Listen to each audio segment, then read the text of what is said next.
Parque de Exposições de Governador Valadares já está na fase final de preparação para a maior festa do interior de Minas. Governador Valadares tem a segunda semana do produtor rural, realizada pelos alunos da Univale. Mini curso de drone. O que fazer para não infringir as leis? Os pintinhos estão morrendo. Qual é a solução? E a segunda etapa do mini curso que estamos ministrando sobre o manga larga machador.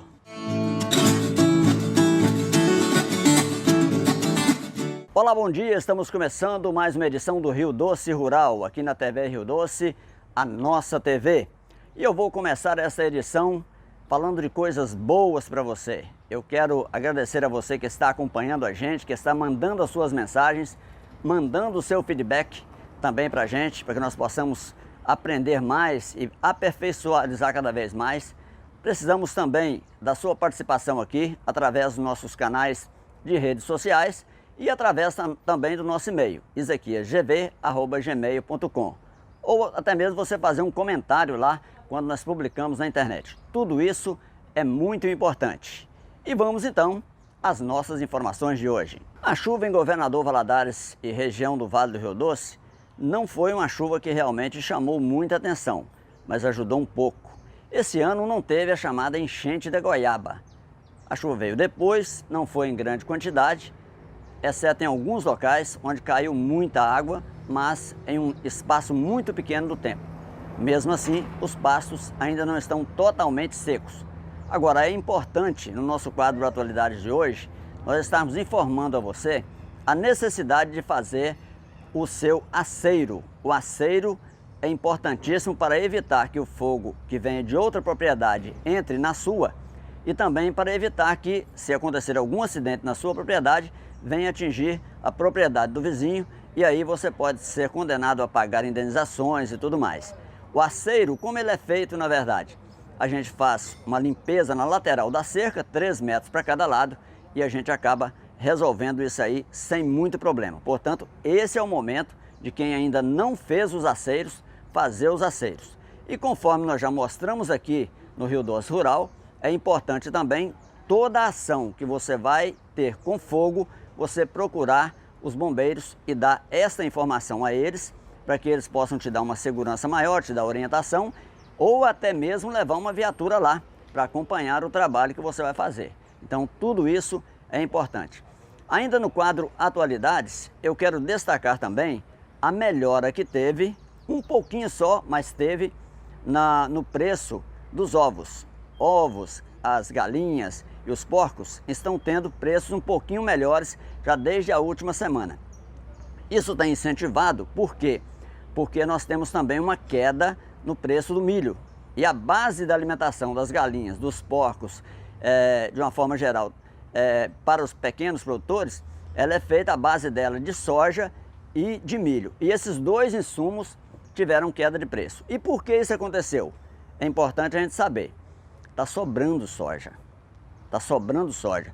Tem locais lá onde se produz muita soja, na região de Mato Grosso e tudo mais, em que os silos já não cabem mais de tanta soja que tem. Então está sobrando soja.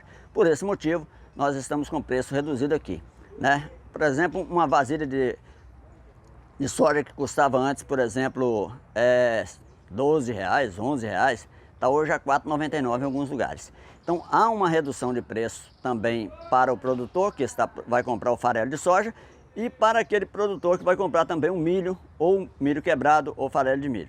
Então isso está valorizando. Aumentou a produção e aumentou o consumo de carne, de frango e de ovos e também de carne de suínos. Por esse motivo, aumentou a produção, o preço está bom e os produtores estão comemorando. Hoje nós estamos com a segunda parte do nosso mini curso referente ao manga larga machador. E eu quero fazer um esclarecimento aqui, porque muita gente ficou em dúvida, algumas pessoas até mandaram mensagem para mim, falando por que nós não falamos do cavalo em geral.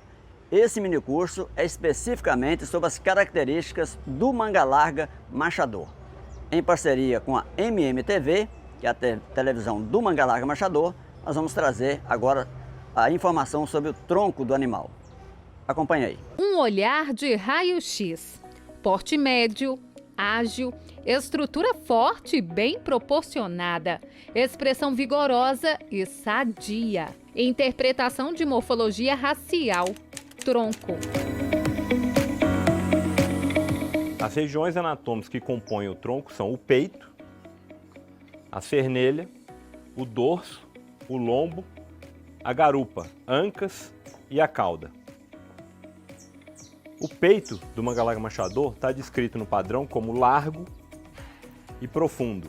A largura a gente vê por frente e a profundidade a gente vê no sentido vertical. Cernelha, que é composta pelos processos espinhosos das vértebras dorsais, ela tem que ser longa, não cortante, com uma certa cobertura muscular. Tá aí um ponto importante. Do alto da cernelha até o chão, encontramos medidas que credenciam os machadores para o registro. Nós temos como altura ideal para as fêmeas 1,46 m e os limites 1,40 m no mínimo e 1,54 m no máximo.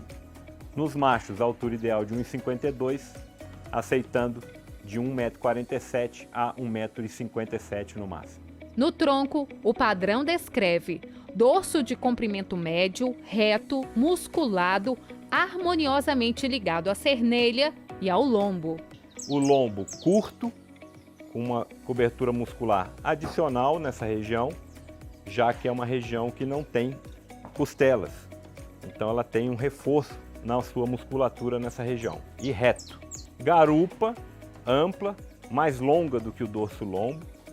Ancas também com uma certa cobertura muscular até para sua proteção, uma região muito sujeita a acidentes. A garupa tem o ângulo levemente inclinado, como reza o padrão, por isso a inserção da cauda é uma inserção média. Falando da cauda, ela tem que ter o sabugo curto e as costelas têm que ser longas e arqueadas, ou seja, em forma de arco. Ao falar das costelas, é importante entender um pouco de outras medidas. Tem algumas proporções que determinam que o manga-larga machador é um cavalo mediolíneo, ou seja, ele é um cavalo que não pode ser nem muito grande, nem muito pequeno. Então, essa altura da cernelha, medida no ponto mais alto da cernelha, e a altura da garupa, elas têm que ser iguais, ou a cernelha mais alta.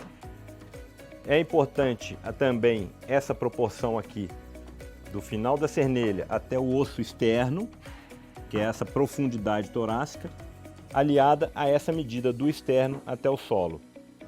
No manga-larga machador, em média, os animais adultos vão ter aqui 60 centímetros nessa medida e 80 centímetros daqui até o solo. É uma proporção de 1 mais 1/3.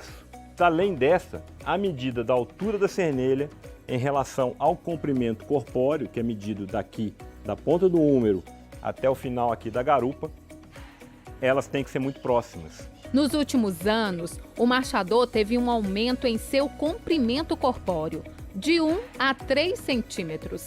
Assim explica o diretor da ENA. A maior valorização da marcha nos últimos anos levou a algumas mudanças na morfologia. Uma delas é a proporção da altura da cernelha em relação ao comprimento corpóreo. A valorização da marcha levou a um ângulo escápulo-humeral e coxo-femoral, ângulos mais fechados. Isso fez com que nosso animal se tornasse um pouquinho mais comprido no seu comprimento corpóreo do que alto na altura da sua cernelha. O que pede o guardião da raça na região do tronco? E o que desclassifica? Você sabe? Nós teríamos 3 casos aí. A cifose, que seria o dorso de carpa, a lordose, que seria a inversão da coluna, como você pode ver aí na figura, e a escoliose, que é bem mais rara nos equinos, que seria um desvio lateral da coluna.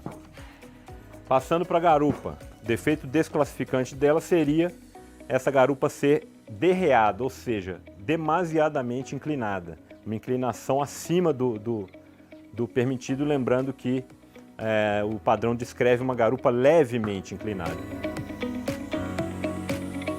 A parte reprodutiva, como defeito desclassificante, nós teríamos nos machos a simetria testicular acentuada, a anorquidia, que seria a ausência dos testículos, ou o criptorquidismo, que seria 1 ou 2 testículos na cavidade, na bolsa escrotal.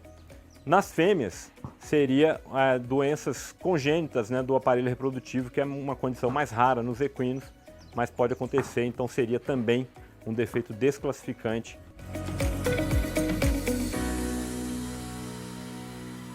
A reprodução do tomate através da semente ou através do galho, qual delas é a melhor? Eu fiz um videozinho para explicar sobre isso, porque muita gente acha que tem que comprar a semente para que você possa produzir o tomate, mas nem sempre isso é necessário. Confira aí. A dona Santinha de Periquito quer saber, tem como fazer a muda do tomate sem você utilizar a semente comprada? Tem sim. Aqui, dona Santinha, nós vamos usar um tomate, que eu já cortei ele ao meio. Vou tirar uma das partes dele aqui, não precisa colocar essa rodela inteira. Vou tirar uma das partes dele, vou colocar aqui a sementinha, tá? E elas no meu vaso auto-irrigável, né? Que é esse que eu já ensinei a fazer aqui no canal, certo? E colocar água aqui embaixo, tá? E colocar ali, ó. Ali daqui a 7 ou 8 dias ela começa a brotar. A segunda parte é essa aqui, ó. A gente limpa o galho do tomate, como eu limpei aqui, certo? E planta na água. No caso aqui, dessa forma, só coloca na água lá, ó. Com 7 ou 8 dias ele vai começar a enraizar. Aí dentro de uns 10 dias ele já vai ter a raiz definitiva. Nesse caso da senhora aí, vai ter esse resultado aqui. Tá vendo? Essa minha aqui já tem uns 25 dias, então já está na hora de eu levar para o plantio definitivo. Assim eu fiz com o galho, eu fiz a muda de tomate. E aqui eu faço com a semente, eu também vou fazer, né, no caso, a muda de tomate. São as duas formas que tem, sem nenhum estresse e sem ter que comprar a semente também. Não muito depois, dona Santinha, só vai ter esse resultado aí, ó. Eu, no caso, já estou vendo os primeiros frutos aqui no pé de tomate, que eu fiz a muda através do galho. No próximo bloco você vai acompanhar. Os pintinhos estão morrendo, o que fazer? E também, segunda semana do produtor rural, realizada pelos alunos da Univale. Você vai acompanhar as entrevistas e a cobertura que fizemos lá neste evento durante a semana que passou.